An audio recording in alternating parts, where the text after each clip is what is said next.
Andrew, you were not the victim in this case. You were the bully. Tell us a little bit about that whole experience and how that came to be. Yes, and early in my career, I was 27 years old, the youngest vice president for a food retail chain in Canada called Loblaw.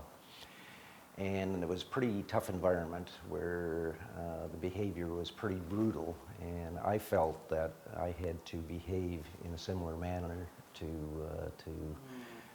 other bullies, if you will.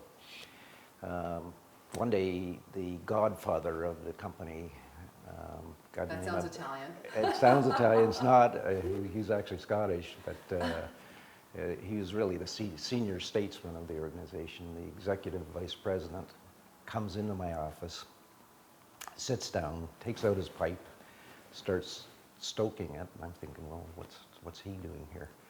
And Did you think you were getting fired? Or? No, I thought and he came out, after a bit of chit chat, and he said, son, I've got a problem. I've got this manager, he's doing this, he's doing that, he didn't say the word bullying, but that's what he meant. Okay. And the manager was mistreating the staff. Yes, and I reacted the way I thought I should, and I said, Bob, he said, I'm perplexed as to what to do. And I said, well, Bob, I'd fire the SOB. And he said, well, son, that's my problem. You're the SOB I'm talking about. Wow.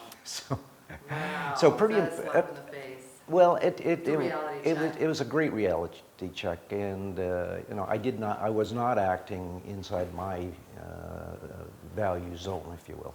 So would you say that you were focused on, the end result, the end product of your career, and making money, and just having this whole fame and glory, so much so that you couldn't see otherwise?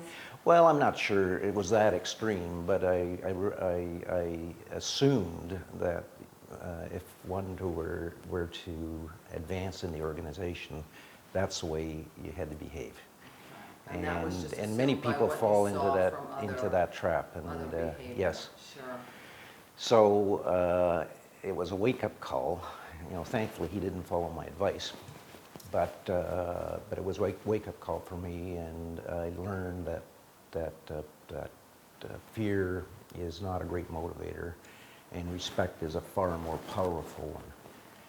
And throughout my career, I built and developed what I refer to as psychologically safe work environments. And that, in layman's terms, is eliminating or reducing unnecessary stress.